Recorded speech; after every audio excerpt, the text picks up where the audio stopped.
Good afternoon and happy Sabbath, everyone. So today, the Health Ministry, we're doing a very special program. We have a special guest here. You guys were outside, you were doing some checks. I think there's still people doing some checks.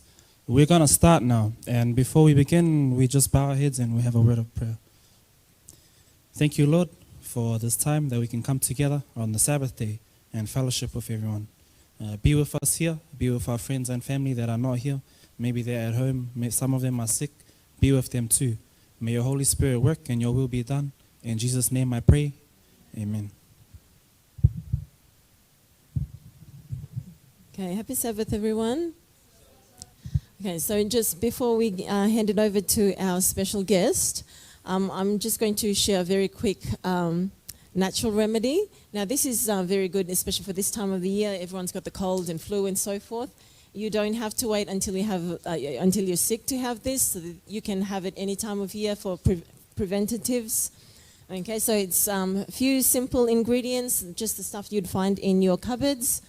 Okay, and the whole family can drink it. So from adults to the children as well. My kids love it. They've grown up with it. And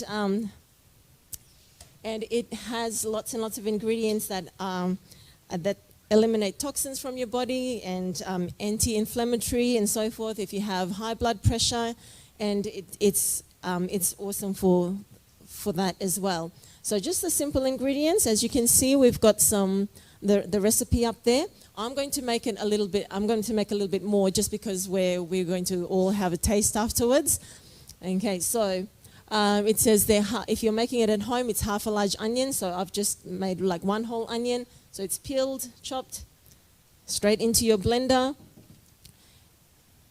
And also some garlic, whole clove, whole bulb of garlic. So it's not a clove, it's a bulb. And we have some ginger here as well.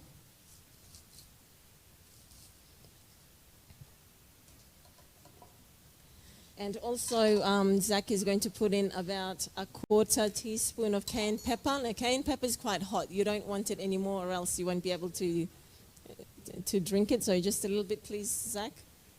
No, a little less. Yeah. Now, we're going to put some honey in as well. Okay, so with the honey, it says up there, how much honey? About 3 tablespoons. We might put a little bit more than 3 tablespoons just because it's a little bit easier to ingest if it's a little bit sweeter, especially the onion. The onion, it's not nice raw. There you go. Just go for it, Zach. That's about a tablespoon. Yeah, that's maybe, what do you reckon, about 4 tablespoons? Yeah, the more the merrier, the better. I usually put an extra just because I give it to my kids, because I know they won't have it if it's not. Yeah, that'll do. It's a flu bomb for flu and colds and flus, preventative, and yeah. And also we're going to put some lemon juice. So Zach squeezed some lemon. Some what?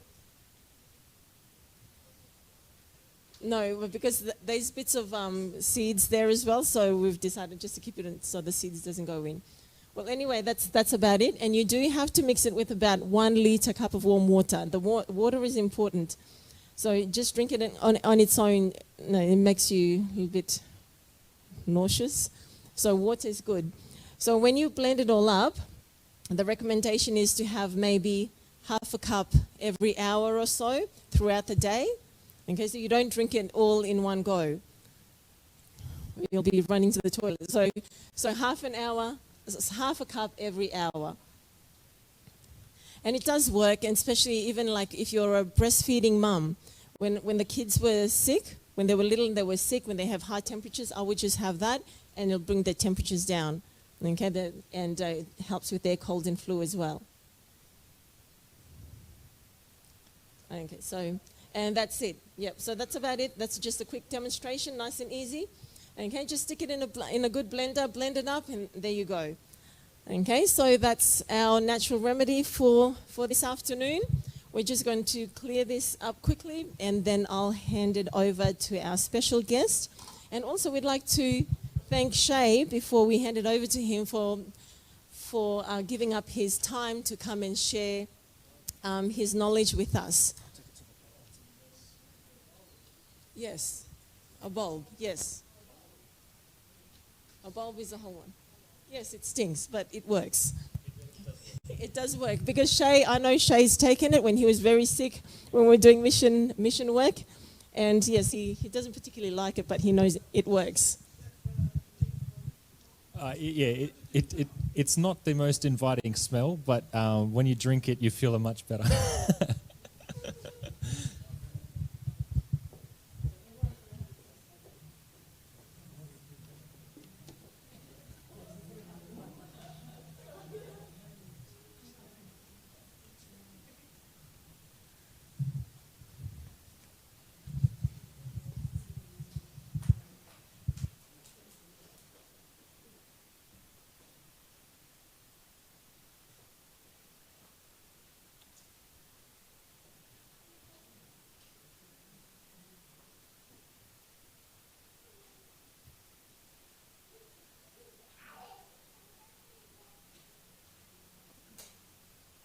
All right. Good afternoon, everyone. Thanks for having me here today. So we've got an interesting but important topic to talk about this afternoon, and that's diabetes. So just to start things off, I'll just give you a little bit of a background around diabetes. There was a report by Harvard School of Public Health, and they said if type 2 diabetes was an infectious disease passed from one person to another, we would say that we're in the midst of an epidemic. So rather than COVID, we'd be in the diabetes epidemic because it's actually a far bigger issue, right? So it's not just growing in adults, it's actually growing in numbers in children as well. So previously you would never think of a child having diabetes unless it was type 1, which I'll talk about in a second. But now they're having diabetes related to lifestyle as opposed to a genetic condition. So it's quite a significant issue. All right, so just some of the stats about diabetes just to get started. So this is some worldwide stats just to show you how the world is progressing with our diets and lifestyle. So in 1980, there was 108 million adults in the 20 to 79 age group who were diabetic. That's around the whole world. But now in 2019, it was over 460 million. And then in 2045, if we continue at the same rate, we're talking about 700 million people, which at the moment, it's already 9.3% of the population worldwide. So it's a pretty high to say that 1 in 10 people over 20 around the world have got diabetes. And that's just the diagnosed numbers. So there'd be a lot of people who don't know they've got diabetes, and I'll explain why that is as well. So that's obviously a significant issue, but what's probably more significant is if we look at the mortality figures. So diabetes accounts for the 9th largest total in deaths worldwide each year. And so if we compare the number of deaths, in 2000 there was 900,000 deaths related to diabetes, so directly caused by diabetes. And in 2019 it was risen to 1.5 million. Now obviously we do have a raise in population, but it doesn't account for all those figures. And in Australia itself, in 2017-18, it was 11% of our deaths were related to diabetes or contributed to by diabetes. Now that's just kind of being the primary contributor. If we look at deaths worldwide where it was diabetes plus the complications that are caused by diabetes to start with, then we'd be looking at 4.2 million deaths. So that's nearly triple the figures. So there's a lot of deaths that are actually caused by complications that occur because you had diabetes to start with. So it's pretty alarming figures. Now, as I said, that's diabetes itself. Now, there's a lot of other people who are in the category what we would call pre-diabetic or impaired glucose tolerance. So worldwide, there's another 374 million who are just on the verge of diabetes. So these people are just below what we would consider diabetic, but if they don't make a change to their lifestyle, generally 1 in 3 people in the pre-diabetes range will move into diabetes. So in total, it's about 17% of the population is either diabetic or pre-diabetic worldwide. So that's a pretty crazy figure. And if we look at just hospitalizations in Australia, we're talking 1.2 million hospitalizations in a year from diabetes. So that's a pretty big figure considering we've only got 20 million people and not everyone would go to hospital every year. So that's a pretty large number. And obviously we all hear about things such as cancer, and cancer is a significant issue, but there's actually more people dying from diabetes in Australia every year than breast, prostate, and brain cancer combined. So it is a fairly significant issue on our health. Now, something else I wanted to mention is obviously being at the Fiji church, it's a huge issue for Pacific nations. So has anybody heard of the 10,000 Toes campaign? Yes. Yeah. So it's a pretty big campaign in all the Pacific Islands because of the significant issue. And so they've got a number of different, I guess, goals for this campaign. But primarily they want to educate the people in the Pacific region on how to detect diabetes early, how to make changes in their lifestyle to prevent diabetes from occurring, and just improve the capacity of the health system as a whole to handle the diabetes epidemic.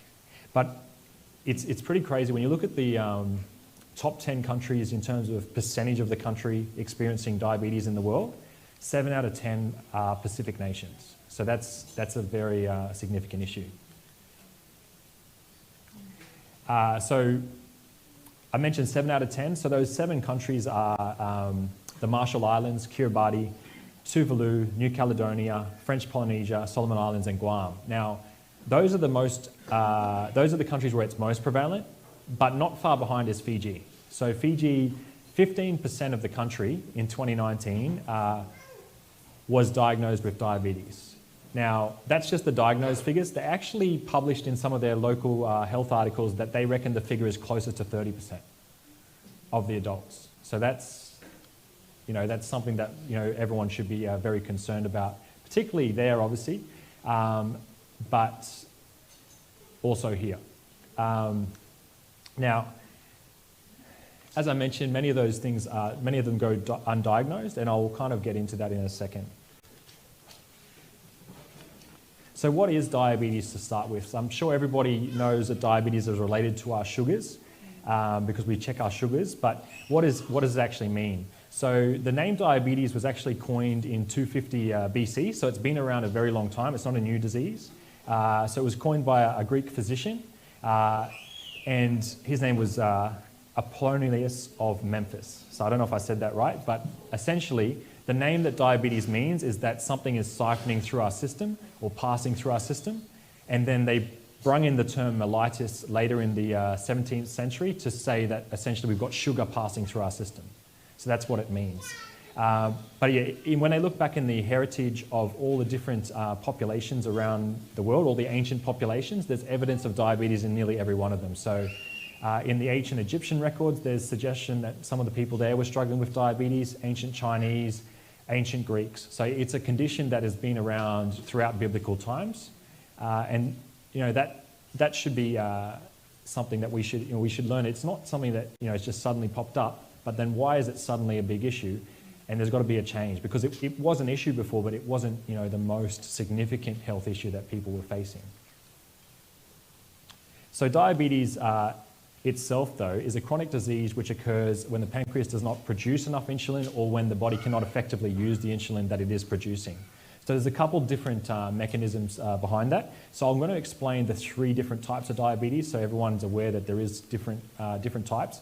But I will just say from the start that primarily most of us, when we hear about blood sugars, diabetes, we're talking usually about type 2 diabetes, but all of them are related to our sugars. So obviously I mentioned that insulin was either not working or not being utilized correctly. So what is insulin? Well, insulin is a hormone that helps to regulate our body glucose levels. So essentially the pancreas, so I've got that little picture there just to show you what happens with the cells, a little bit scientific, but essentially the pancreas secretes insulin into our bloodstream. As the insulin circulates, it allows sugar then to enter into our cells to be utilized.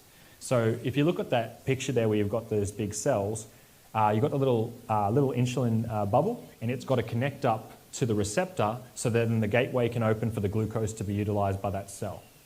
So if we don't have insulin producing correctly, or if it's producing but it's not being utilized correctly, it's hard for that insulin connecting onto the cell and means it's hard for that glucose to be taken up by a system.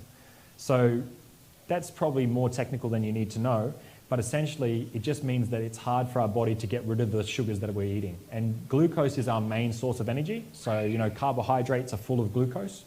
So if we can't get rid of that glucose, it becomes a significant issue for the body.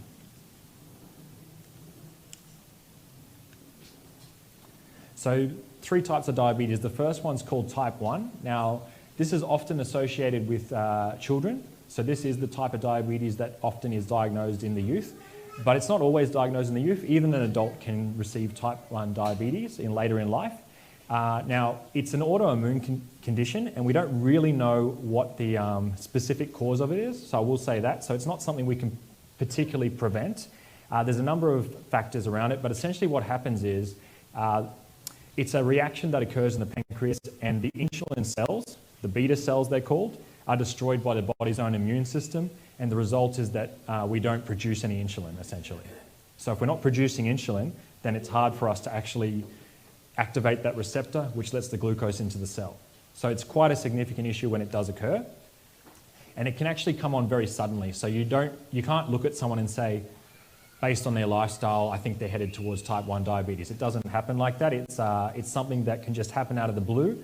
They have thought that maybe there's a genetic factor in play, and the other reason behind it is possibly sometimes triggered by a virus. So sometimes they've felt that certain viruses seem to trigger type 1 diabetes. Now that's about 10% of the total diabetes population worldwide, but there's no cure for type 1 diabetes at this stage that we know of. And everyone that does have type 1 diabetes does require insulin injected because essentially they've got no cells producing their insulin. That being said, if there was anyone with type 1 diabetes that you know, or you could let them know that, you know what, you can still improve the management of type 1 diabetes through changes in lifestyle, which we're going to talk about later, because the treatment is actually the same regardless of what type of diabetes. Now the second, I'll just mention briefly some of the symptoms of type 1 diabetes, and you know, if you had some of these symptoms, you might want to get a diabetes check. If suddenly you are frequently urinating, having excessive thirst despite that frequent urination, extreme hunger, extremely fatigued all of a sudden, you know, something just out of the blue, blurred vision, sudden weight loss. So typically type 1 diabetes is associated with sudden weight loss, and then also just suddenly struggling with your mood, and that's usually related to your sugar levels. So there's a number of different things that could be a symptom of type 1 diabetes.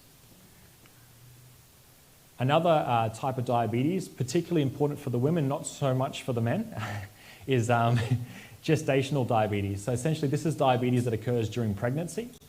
So this is a pretty common form of diabetes these days. Now, that being said, the good news about gestational diabetes is that in most cases, when you have gestational diabetes or diabetes during pregnancy, it resolves after the pregnancy. In other words, the sugar levels are high during pregnancy, but later on, once you've had your baby born, they return to normal in most cases. So that's the good news about gestational diabetes. The bad news is that if you have had gestational diabetes, you are at an increased risk for type 2 diabetes in the future. So that's something to remember. Now, a number of different reasons behind gestational diabetes, but essentially it's that the hormones produced during pregnancy are blocking the action of the insulin. So essentially these hormones are getting in the road of the insulin. And if somebody is already, say, a little bit insulin resistant, due to some other lifestyle factors, they're probably at more risk of gestational diabetes.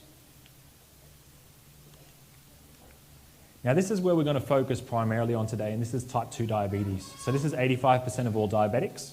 Now type 2 diabetes is primarily when the body becomes resistant to insulin. So we're still producing insulin, but we're not utilizing that insulin correctly. Now that's the primary mechanism behind it, but it can also be that a combination of producing insulin and also not producing enough of it. So we might be resistant to the insulin we are producing, but we're also not producing enough of it, because what actually happens in type 2 diabetes as the condition progresses is that those beta cells that were killed off in type 1 diabetes, they also start to die off in type 2 diabetes.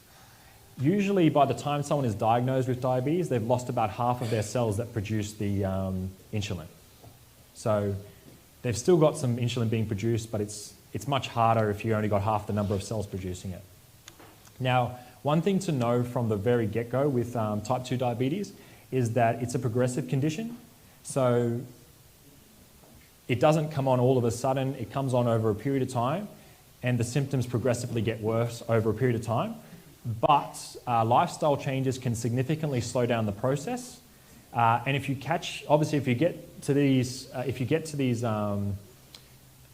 have these changes made earlier, you can probably even stop yourself from getting to some of the significant complications that do occur. So lifestyle change is key with diabetes. Now, some of the diagnostic criteria, obviously we did those glucose tests on some of you out there, you got the opportunity to do that. I won't go through too much detail of all the different tests, but essentially there's several different ways you can measure your glucose. The one that we did outside isn't intended to diagnose someone with diabetes, and I'm also not qualified to diagnose. All I can do is tell you an indication and say whether you should see a GP or not. It's got to be a doctor who's going to make that diagnosis. But what I would say is that what we did there was called a random blood glucose test. Now, with that random blood glucose test, a normal range for your glucose levels is somewhere between 4 and 7.8, right? So that's a normal range. Now, if you haven't eaten, so let's say that you came in today and did that test and you hadn't had any food all day, you would want that figure to be below 6.5, really. Because when we haven't eaten, when we're fasting, 4 to 6 is sort of the normal range. So if it was over that 6.5, you'd be starting to say, oh, that's a bit high if you haven't eaten all day long. Most of you would have had lunch when you did that test. So if you had eaten lunch, that could explain it being a little bit higher. So up to about that 7.8 is still the normal range if you've just had a bit of food in the last couple hours. If you're over that 7.8, it doesn't mean that you have diabetes, so that's the good news. All it means is that you're a little bit higher than we would like to see, so it's probably a good idea to go and get checked out with your GP in the next month, right? Just so they can do a proper test where they'll get you to fast for a certain number of hours and measure it at an exact time, so they know exactly at this point in time compared to what it should be, right? That being said, if anybody got over 11.1 with that test we did out there, I would probably suggest going and seeing a GP in the next week or so. Because if we're over at 11.1 with that test, then we're very high at risk, all right? So that's what you need to know from that. Now, there's obviously some other data up there. You don't particularly need to worry about that for now, but essentially it's just to show you that there's several different ways that diabetes can be diagnosed, and the one that we just did was a random blood glucose test.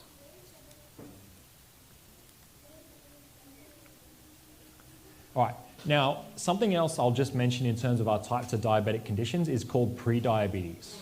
So this is people that are on the verge of getting diabetes. So with some of those tests that you can do, so we can't determine prediabetes from that test that we did, that's just a random blood glucose test. But I will just flick back to the slide for a second and just say, if we had done a fasting blood glucose test, let's say that we wanted you to be below 7 and you were like 6.5, you would probably be in the category where they would say, you know what, maybe they're in the pre-diabetes range, right? So that's where it becomes important. So it's something that's not important in relation to the test that we just did, but if you went to a doctor and did another test, that's when it's going to have more correlation to the test that you're actually doing. But essentially, pre-diabetes is where you've already started to develop a little bit of insulin resistance, which is resulting in your glucose staying a little bit higher than where we would like it to be. Now, 1/3 of people that are in that pre-diabetes range, as I mentioned earlier, will progress to diabetes. They don't have to, but that's just the figures, right? If everybody of that 1 in 3, if every one of those 3 people had lifestyle changes, probably none of them would progress. Or I think actually the stats is about 9 out of 10 people could avoid moving from pre-diabetes to diabetes through lifestyle change. So it's pretty important that we make those lifestyle changes, which we're going to talk about a little bit later on. So I'm going to get into what causes type 2 diabetes now. So there's a number of different factors, and I'm sure that many of us are aware of some of the key factors around diabetes, but essentially the kind of the 5 main ones. Not all of these are causes, but some of these are more of a risk. But the main causes are having too much body weight, having a poor diet, smoking, and sedentary lifestyle, right? Now, family history is also a risk factor for getting type 2 diabetes. I wouldn't say it's a cause though. I would just say it puts you at an increased risk, given that most often families eat the same sort of foods. They often have a similar sort of lifestyle because they've grown up a certain way, and they usually, not always, but they usually follow a similar sort of lifestyle. So that's one of the big factors behind family history. Now, one thing I can say though is I mentioned obviously gestational diabetes before for women when they're pregnant. If a woman has gestational diabetes, it actually does increase the risk of the child becoming diabetic. So there's a bit of research around that now. It doesn't guarantee that they will, but that's why it's important for everybody to take care of their health, because your health can impact your child's health in the future. So that's something that's quite relevant. Now, one thing I'll mention about having a little bit excess body weight, if there wasn't anybody with excess body weight, also not just excess body weight, but what we call clinically obese, where we're over that too much weight, we're right into the very heavy weight, about 40% of diabetes would be cut out straight away, just if we didn't have anyone in that category, right? So it makes a huge difference to the numbers in diabetes. So it's a huge risk factor. But obviously poor diet and sedentary lifestyle will make a big difference as well, because often those are the things that lead to having too much body weight, is the diet and the lifestyle.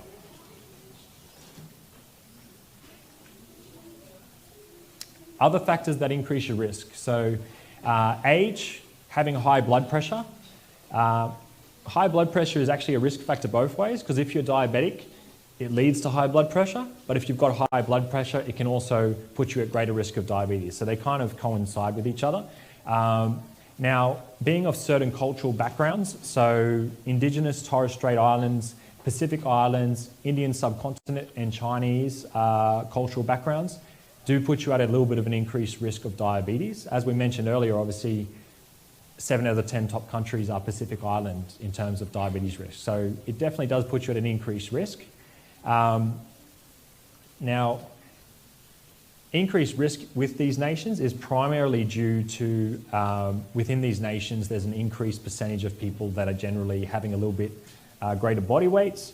High blood pressure is pretty prevalent, and also high cholesterol as well. Now, obviously, back in the islands, even something such as smoking and tobacco use is actually is pretty prevalent as well. Now, that shouldn't be an issue for us here, but that's just something to be aware of.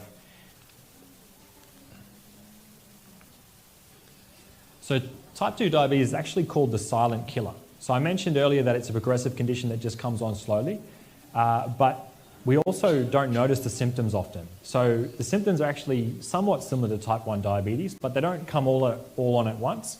And many people can actually not identify diabetes until they're having a serious complication.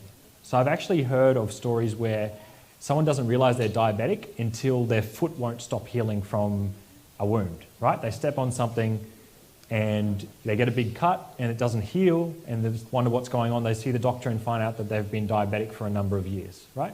So you quite often can just not even think too much of the symptoms, which is why it's important to make those changes, even if you haven't got any symptoms, even if your blood pressure is not particularly high, it's important to have that healthy lifestyle.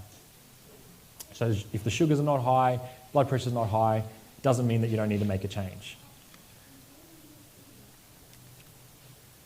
So some of the symptoms of type 2 diabetes, very similar to type 1, frequent urination, Now, it can be weight loss or weight gain. So with type 2 diabetes, you could suddenly lose weight or suddenly gain weight. It could go either way. You could get tingling hands or feet. So that's generally due to that to a condition I'll mention later, which is called peripheral neuropathy. So it's essentially the damage caused by diabetes on our blood vessels. And it leads to a loss of sensation in the extremities, like our hands and our feet. Blurred vision, being always hungry, having wounds that won't heal, being a bit dizzy, irritable. So similar symptoms to type 1 diabetes. So you can't really tell just based on your symptoms which one you're likely to have, but most people who get diabetes are going to get type 2 diabetes. Now, some of the other common symptoms, you could have headaches, leg cramps, obviously high blood sugar, which is also called hyperglycemia. You can have also poor thermoregulation. So people that are diabetic often actually struggle to regulate their body temperature to the changing environments. So if somebody's diabetic and it's a really hot day, they're more likely to suffer heat exhaustion and heat stroke. So that's not usually the way you work out that you've got diabetes, but if you are diabetic, it's definitely something that you would have to watch for when you're out on a sunny day, also on cool days as well. So you have less control of your body temperature. Now, I mentioned obviously that loss of sensation in the feet and the hands, that's peripheral neuropathy. That is actually a condition which is quite common as the condition progresses. But as it progresses, it becomes a complication. So I'm going to talk about some of the complications as well. So many different serious complications that can occur as a result of diabetes. And these lead to diabetes can lead to coronary heart disease. So it can lead to increasing your risk of heart disease, obviously high blood pressure, stroke and cerebral vascular disease, because diabetes does affect both the blood vessels of our brain and also throughout our body. So it has a pretty significant impact on that. So kidney failure is one of the long-term effects of diabetes. So someone that is having diabetes for a long period of time often will head into kidney failure. So the actual leading cause of kidney failure is diabetes. So majority of people that end up in kidney failure have gotten there through diabetes. So that's a pretty significant thing.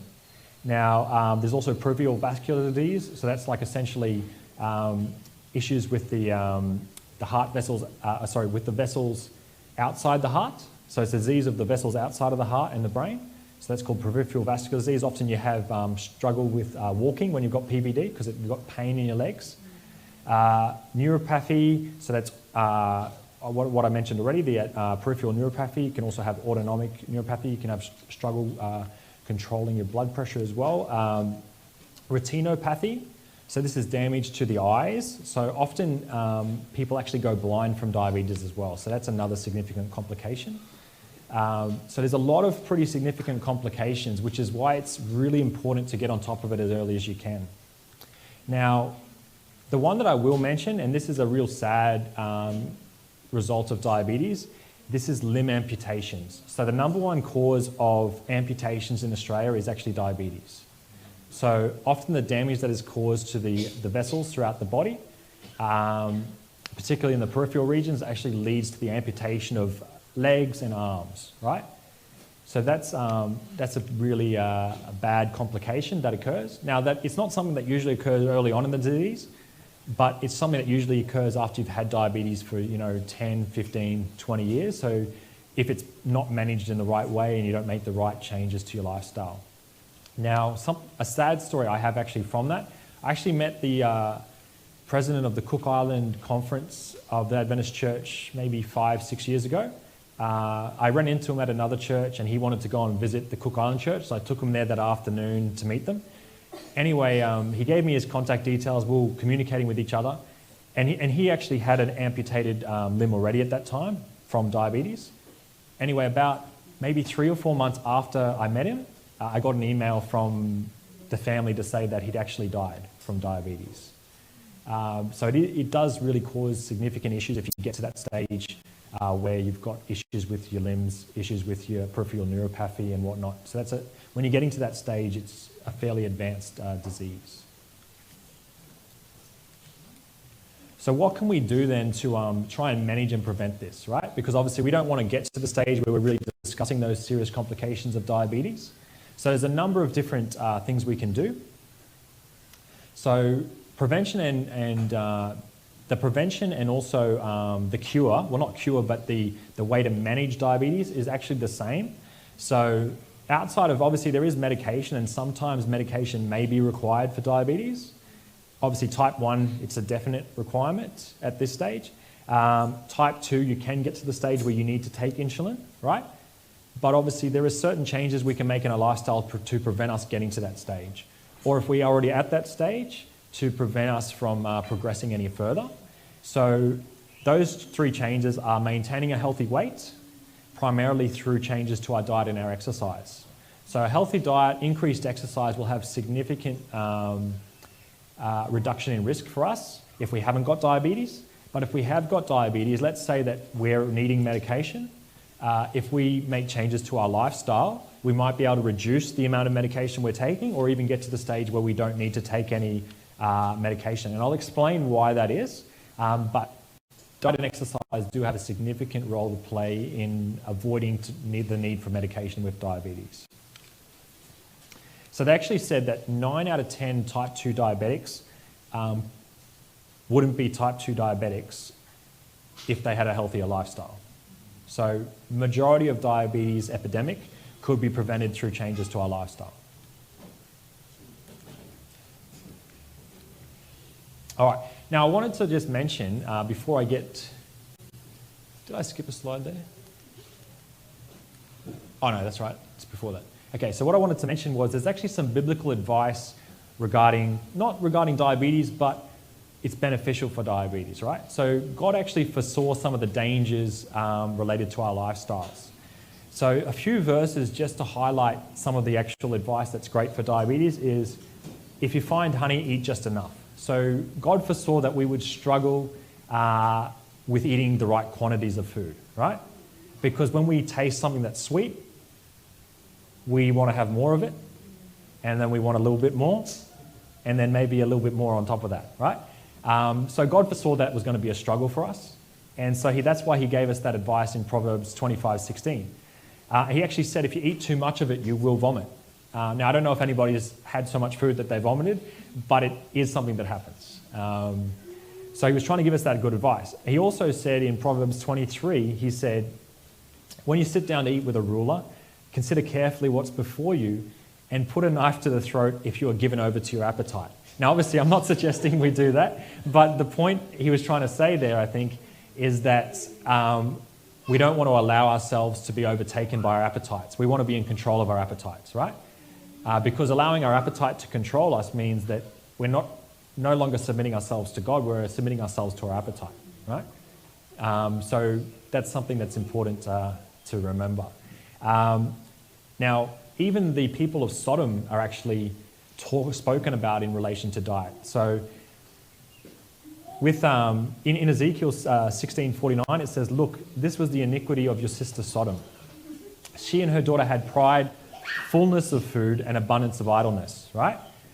Neither did she strengthen the hand of the poor and the needy. So 2 of those factors are actually the contributing factors for diabetes: fullness of food and abundance of idleness, right?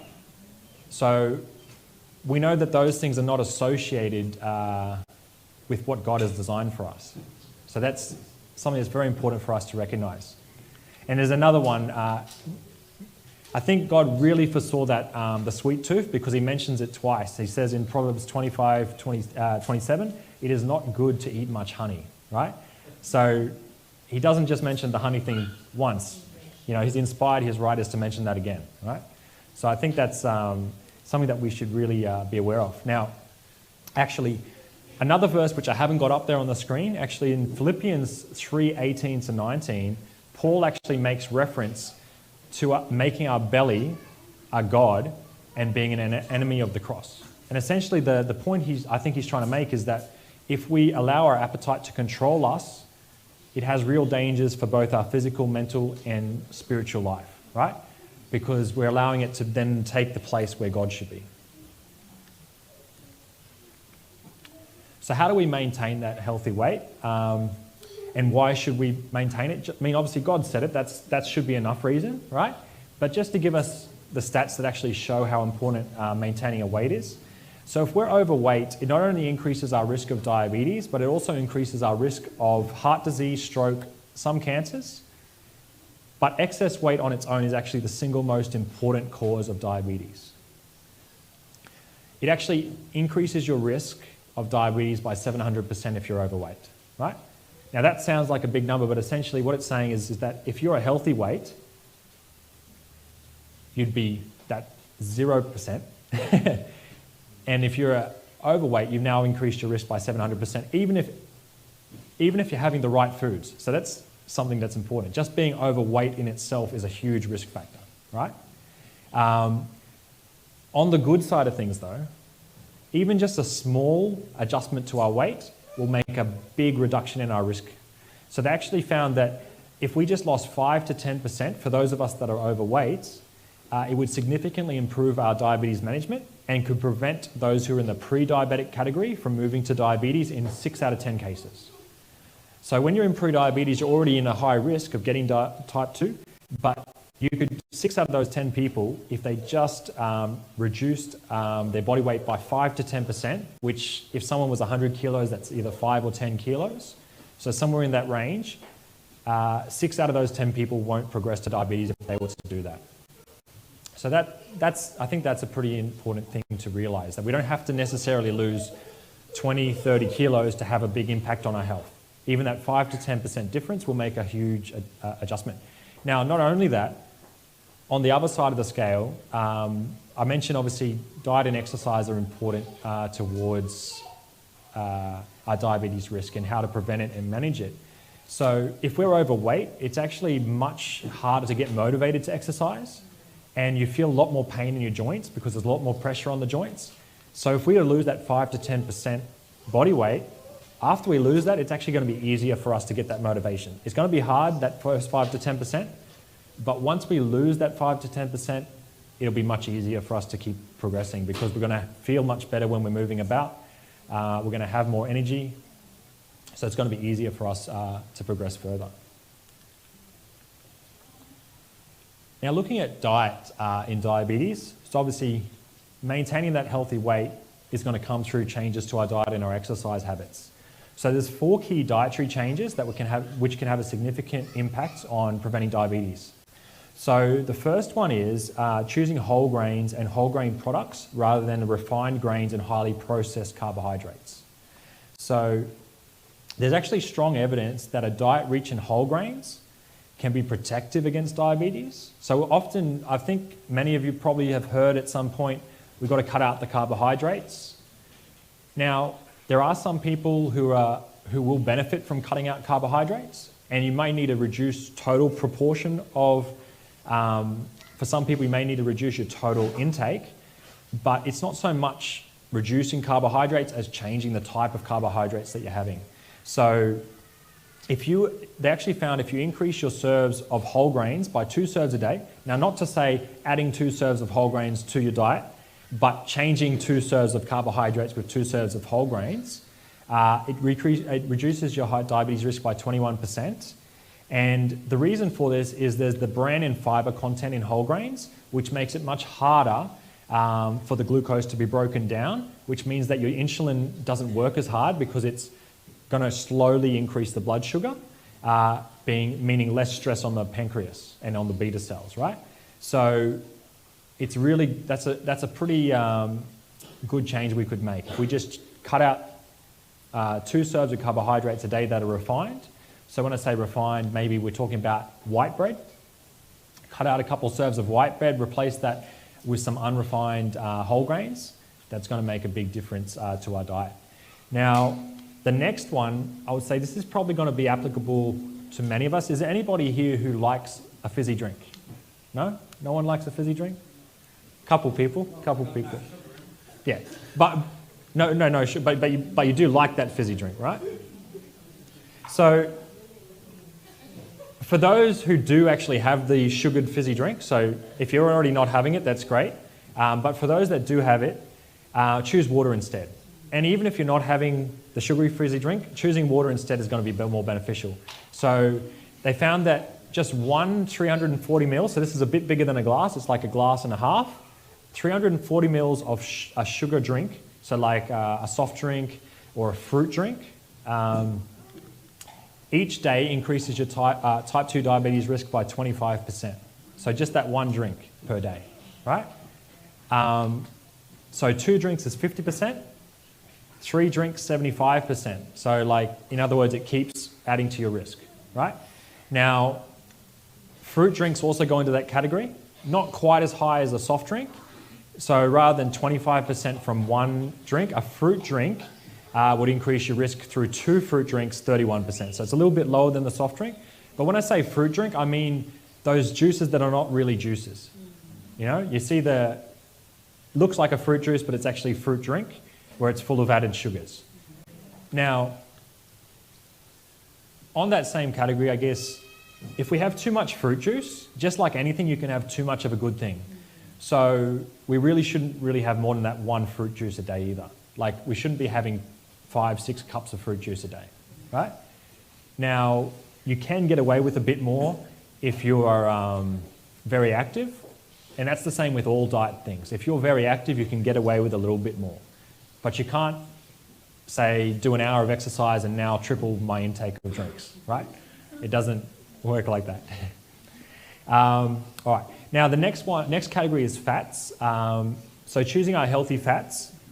So we're talking about the polyunsaturated fats found in the liquid vegetable oil, nuts, seeds.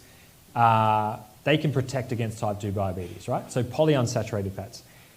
Trans fats, on the other hand, so they're not in very many products these days, but trans fats are the opposite. They act like a saturated fat. So we already know that saturated fats are bad, but trans fats in particular, which are often found in deep-fried takeaway foods, manufactured biscuits, cakes, pastries, creams, butters. Trans fats are a very significant factor in increasing diabetes risk. So you should really look at that packet and make sure you're not buying stuff with a trans fat in it. Now, finally, this shouldn't be a huge issue for Adventists, but it is limiting our meat intake.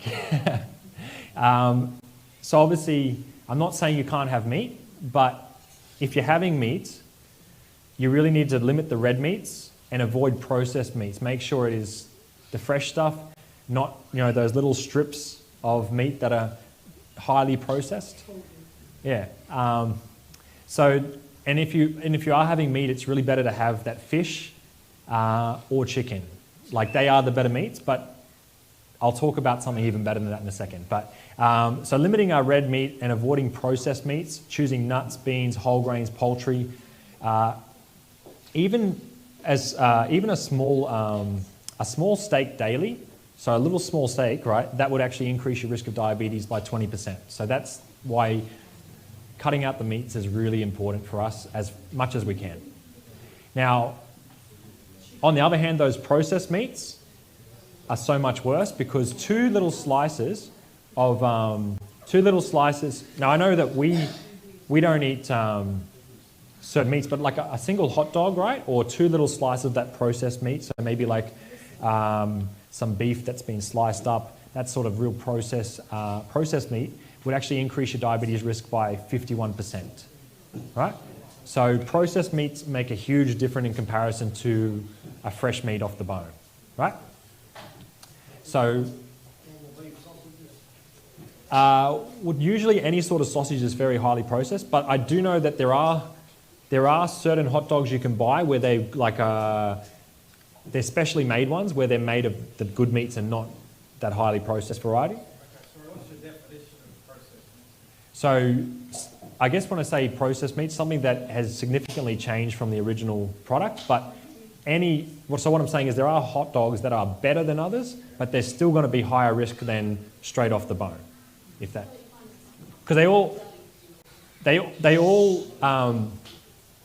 they all have an element of processing though when you're going into a hot dog, right? Because you don't find hot dogs on the cow.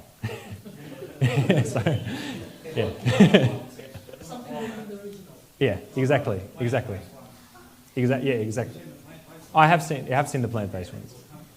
Yeah, so that is obviously going to be a lot better. So I'm going to talk about that in a second. So what diet did God actually prescribe us, and how does this relate to diabetes? So God said in Genesis 1:29, "See, I have given you every herb that yields seed, which is on the face of all the earth, and every tree whose fruit yields seed, to it shall be for food. To you it shall be for food," right? So God prescribed us that plant-based diet from the start, right? Now, I know we don't all follow the plant-based. I'm not saying you have to, but there's a lot of benefits in following that plant-based diet. So some of the research, which I think I talked about some of this in my last speech, was that there's obviously those Adventists, right, in Loma Linda, where they're living the 10 years longer. Now, one of the big factors for that was the majority of them were having that plant-based diet. And so the Adventist diet is actually meant to be a well-balanced vegetarian diet that avoids the consumption of meat, coupled with an intake of legumes, whole grains, nuts, fruits, vegetables, along with B12, vitamin B12. This promotes vigorous health, right? Now, only about 40% of Adventists follow a vegetarian diet to start with, and even less follow the proper vegetarian diet. And what I mean by that is, even amongst us who are primarily vegetarian, still we eat a lot of processed foods, which are not going to be as good as, cooking up some fresh lentils or something a little bit less processed. For instance, if I go and buy some steaks that I cook in the microwave, some fake meat or whatever, it's not going to be as good for me as cooking something much fresher, right? That being said, any form of vegetarianism is going to be better for you than the meat in many regards, as provided that we're not having too much of the bad fats, like your trans fats and your saturated fats and whatnot, and too much sugars as well. So obviously we can still have a bad vegetarian diet, but in general, a vegetarian diet is going to lead to a longer life. And what they found in that Adventist health study that they did over the longitudinal study they did between 2001 and 2007 in Loma Linda and California, in that area, they found that the closer you were to being vegetarian, the less likely you were to have high cholesterol, diabetes, high blood pressure, and other metabolic diseases. So they weren't going into the specifics of what type of vegetarian they were, just the closer they were to being vegetarian, they reduced those risks. So obviously we can do the vegetarian diet in a better way and have even greater health benefits, but even just making that change from meat to vegetarian is going to have a significant improvement in our health and reduction in our diabetes risk. Now, the final category of those three categories is exercise, right? So the three things that we can do to prevent and manage diabetes. So exercise can prevent or delay the onset of type 2 diabetes. So for those at risk of diabetes, if we were to just increase our physical activity levels to an appropriate level each day, it can reduce diabetes risk by 60%, or incidence actually. So that means, in other words, 60% of those people who are at risk of diabetes, so pre-diabetics, they could come back out of that pre-diabetic range into a healthy range and not progress to being a type 2 diabetic through exercise, by getting the appropriate amount of exercise. So that's pretty important, because we are living a very sedentary lifestyle in our jobs these days. Some of us do quite manual tasks, we're moving about all day, but most of us spend a lot of time either sitting in a vehicle or in an office desk, or whatever it might be. And then even if we don't do that, when we come home at night, we usually spend it in front of the TV or something of a similar nature, sitting down, right? So sitting is actually another silent killer, because it leads to these other conditions. So I just mentioned, obviously, God did desire us to be active. So I mentioned that verse about the people of Sodom again. He mentioned the abundance of idleness. So he didn't design us to be idle people. He desired us to be active people. And also, obviously, I'm sure we're all familiar with the verse in Genesis 2:15 where it says, "Then the Lord God took the man and put him in the Garden of Eden to tend and to keep it." So obviously, we weren't to sit there and wait for our food to come to us. We were to tend and keep that garden which produced our food. In other words, we're meant to be a very active part of creation. And if you look at all creation, we're the only ones that are really inactive. Like animals, they do sleep during the day, but then they go and run all night, you know? Like the cats are out night running around. The dogs are always looking for a bit of fun. Like we're the only part of creation that likes to sit and just wait around. All right. So some of the benefits of exercise. Exercise helps to improve blood glucose control. So for those who are actually diabetic, it will reduce the medication required in many instances. But if you're not actually diabetic, let's say you're in that pre-diabetic range, it'll help to control that glucose better. And if you're already starting to become a little bit insulin resistant, it's going to help improve the insulin sensitivity. In other words, the insulin that you are producing will be utilized better within the body. So it is a very big protective factor. It also decreases our blood pressure with exercise, decreases our body fat, so helps us to maintain that healthy weight, or at least reduce the body fat content within our weight and put in a little bit of muscle instead. It reduces our risk of heart disease, increases our heart and lung fitness. And so with that insulin sensitivity that I mentioned, helping us to control our blood glucose. So actually an acute bout of exercise, so say I go out and do an hour of vigorous exercise, right? So maybe I'm playing touch like you guys do on Sunday sometimes. You know, I'm out there playing touch for an hour. That 1 hour of touch, if I'm running about getting a good workout in, it actually increases the capacity of my body to utilize that glucose for the next 72 hours. So it increases my insulin sensitivity for 3 days after, essentially, right? So that's a really good benefit from exercise. So that's one thing that the other things help to lower the blood glucose because we're taking in the glucose slower and whatnot through changes in diet. But even with that poor diet, a change in exercise is going to make some benefit, right? It's going to help you utilize that glucose you are taking in. So I guess what I'm trying to say here is that obviously we want to make a lot of changes with our lifestyles, but sometimes it's good to just start off slow with those changes, because if you try to do too much change at once, it's really difficult for you to handle it. So what type of exercise and how much should we do?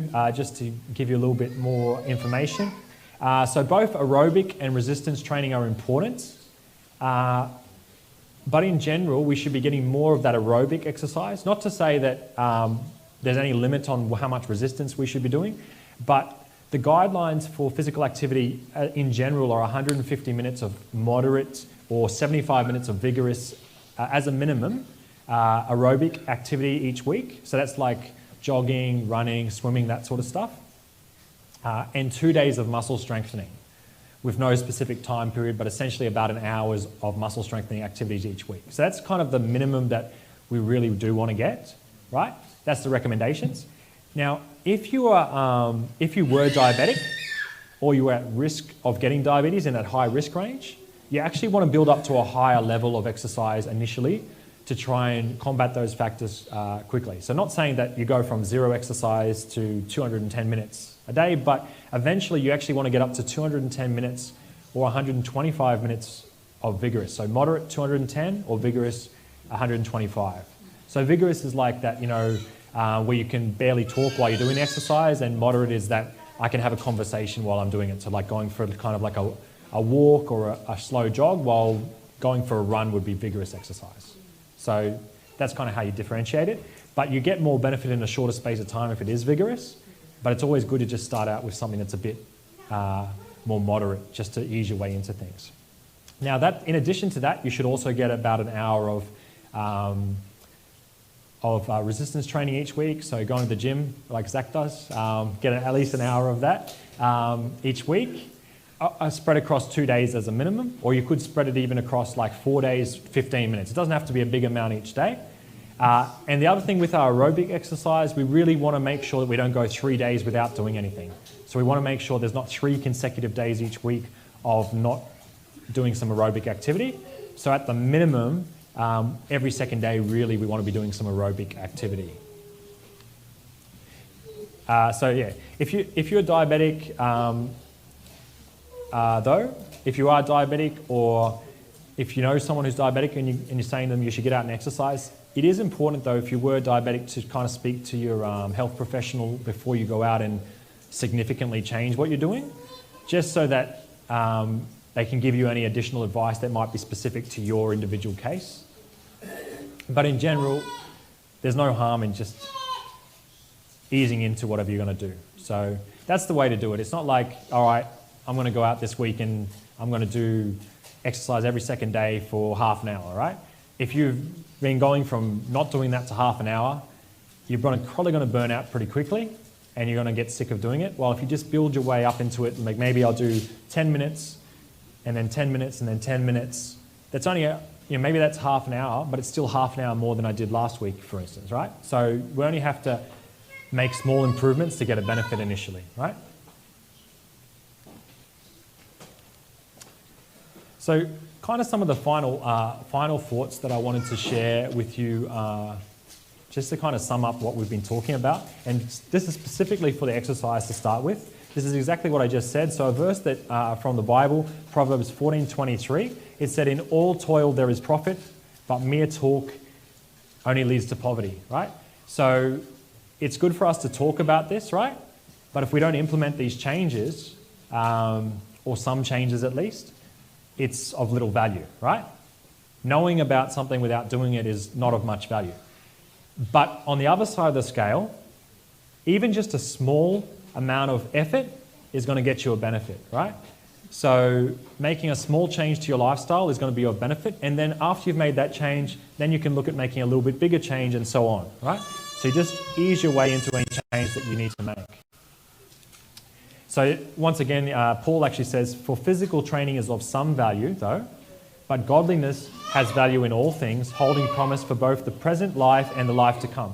So the reason I wanted to share this verse is, there's probably a few of us thinking, all right, I need to do a bit more exercise, or I need to make some changes in my diet, right? But the reason I relate this to the exercise is obviously, right, it said physical training is of some value, right? But godliness is of greater value, because godliness is of value to all things. So we wouldn't want to then get rid of our time with God and replace that with our exercise. So that's not the change we want to make, right?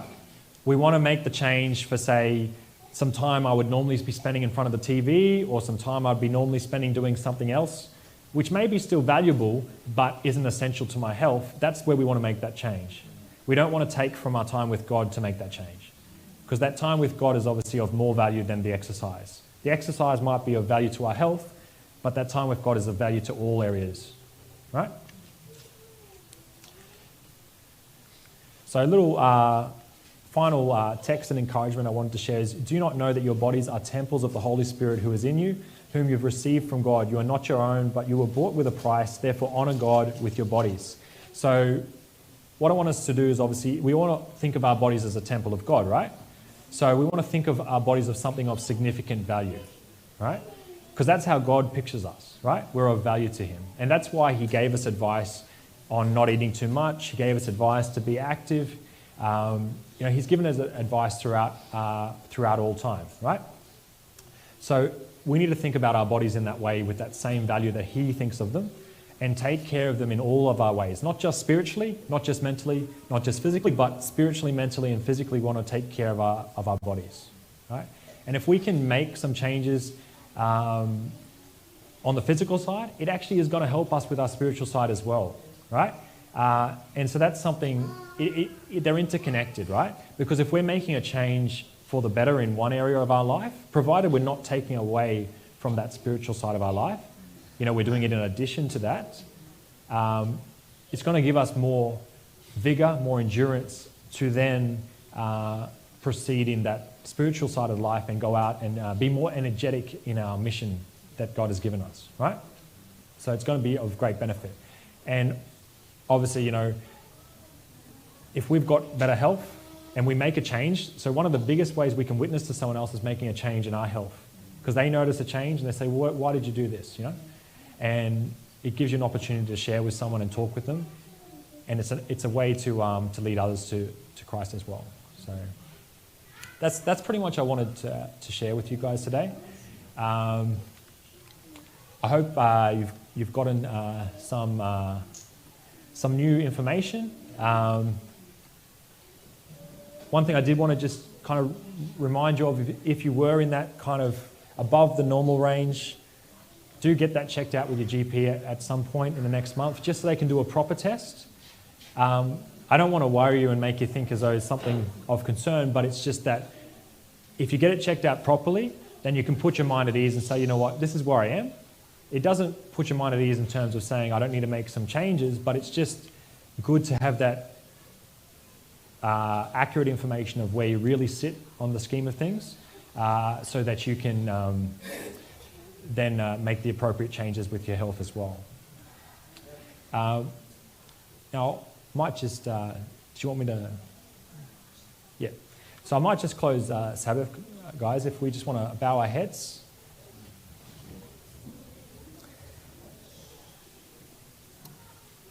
Dear Lord, I just want to thank you for bringing us here this Sabbath afternoon, for this wonderful opportunity to fellowship with the Fijian church, Lord. I ask, Lord, that as we head into this new week, Lord, that you guide us, Lord, that we may take on board the advice that you've given us, not only in the Bible, Lord, but through many different avenues where you've spoken to us in our lives, Lord, through through your missionaries, through your prophets, Lord. Ask that we take that advice on board, Lord, and that we may make those healthy changes in our life that can lead us to a more vigorous physical, spiritual, and mental well-being, Lord, where we can be even greater warriors for you in the mission field, Lord. Amen.